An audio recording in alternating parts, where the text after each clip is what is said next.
আসসালামু আলাইকুম রহমতুল্লাহ। Welcome to my channel.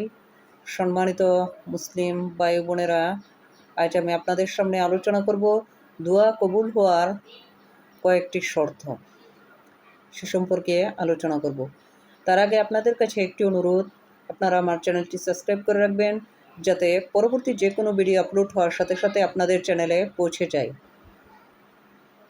এবং ভিডিওটি অন্যান্য মুসলিম ভাই বোনের কাছে শেয়ার করে দিবেন, যাতে ওনারা দেখে কিছুটা হলেও উপকৃত হতে পারে।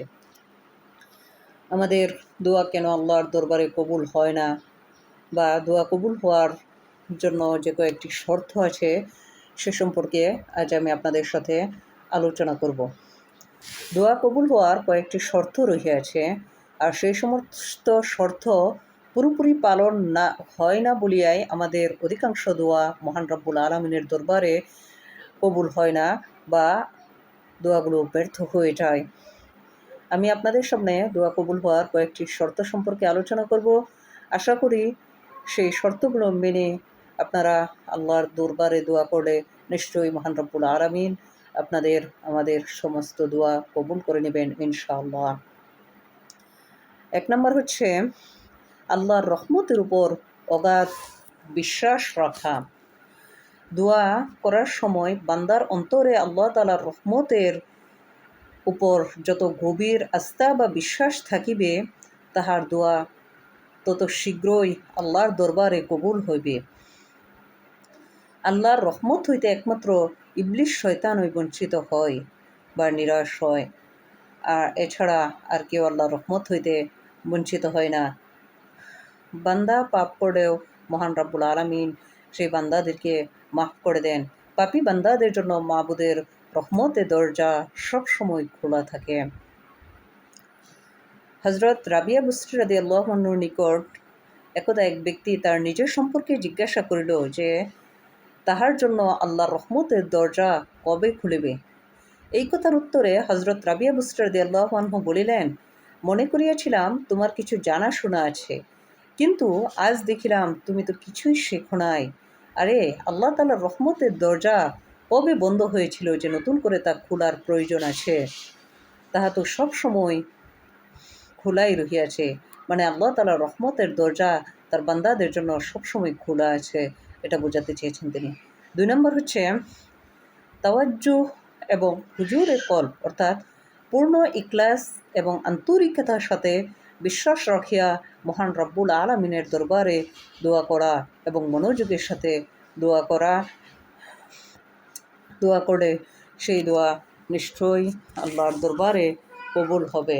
কাজেই যত বেশি আন্তরিকতার সাথে দোয়া করা হবে, সেই দোয়াই আল্লাহ তাআলা কবুল করে নেবেন।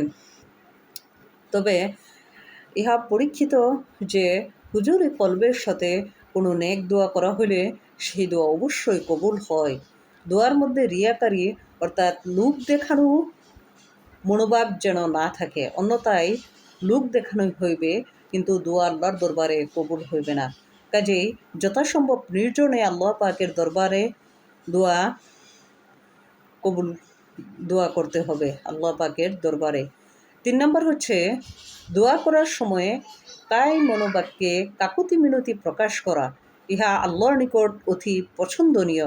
নিজের আজিজি ও দীনতাহীনতা প্রকাশ করিয়া অন্তরের সবটুকু আবেগ জড়াইয়া অতীতের গুনাহ খাতাসমূহের জন্য লজ্জিত অনুতপ্ত হইয়া কাঁদিয়া কাঁদিয়া আল্লাহর দরবারে দোয়া করিলে নিশ্চয়ই আল্লাহ তাআলা সেই দোয়া কবুল করিবেন। হাদিস শরীফে আছে, গুনাহগার বান্দার চোখের প্রাণী আল্লাহর ক্রোধের আগুনকেও নিবাইয়া দেয়।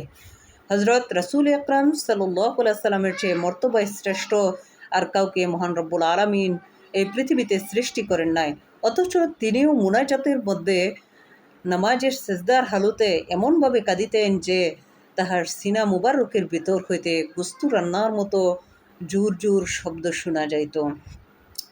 আল্লাহ তাআলা কুরআনে হুকুম করিয়াছেন, তোমরা তোমাদের পরওয়ারদিগারকে ডাকিও কান্না জড়িত কণ্ঠে আর নির্জনে। হাদিস শরীফে আছে, যে ব্যক্তি নিশীথ রাতে মহান আল্লাহকে স্মরণ করে আর তখন তাহার দুই গাল বাহিয়া পানি পড়িতে থাকে, দুই গাল বাহিয়া গড়াইয়া গড়াইয়া পানি পড়িতে থাকে। কিয়ামতের দিন সে আল্লাহর আরশের ছায়াতলে আশ্রয় লাভ করিবেন। বাইহাকি কিতাবে বর্ণিত আছে হাদিসটি। আরেক হাদিসে আছে, আল্লাহর শাস্তির বয়ে ও তাহার রহমত লাভের আশায় যে চক্ষু রোদন করে, উহার জন্য দোজখের আগুন হারাম।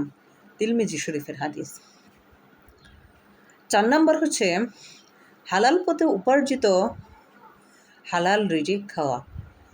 যখন দোয়া করা হয় সে সময় হালাল পথে উপার্জিত হালাল রিজিক বা হালাল খাদ্য খেতে হবে। হালাল খাদ্য খেয়ে আল্লাহর দরবারে দোয়া করতে হবে। রাসূল আকরাম সাল্লাল্লাহু আলাইহি সাল্লাম বলেন, মানুষের খাদ্য যে পর্যন্ত না হালাল হইবে সেই পর্যন্ত তাহার দোয়া আল্লাহর দরবারে কবুল হইবে না। তিরমিজি শরীফের হাদিস। মানুষের খাদ্য যদি হালাল না হয়, হারাম খাদ্য ভক্ষণ করে আল্লাহর দরবারে দোয়া করলে সেই দোয়া আল্লাহর দরবারে কবুল হইবে না। অর্থাৎ এমনটাই বোঝা যায় যে হারামখোরের দোয়া কবুল হয় না, বা হারাম খাদ্য গ্রহণকারীর দোয়া আল্লাহর দরবারে কবুল হয় না। আশা করি আলোচনার বিষয়গুলো আপনারা বুঝতে পেরেছেন। সে অনুযায়ী আমল করার চেষ্টা করবেন। এই নিয়মগুলো মেনে আল্লাহর দরবারে দোয়া করবেন। নিশ্চয়ই আল্লাহ তাআলা আপনাদের সকলের দোয়া কবুল করে নেবেন। আসসালামু আলাইকুম ওয়া রাহমাতুল্লাহ।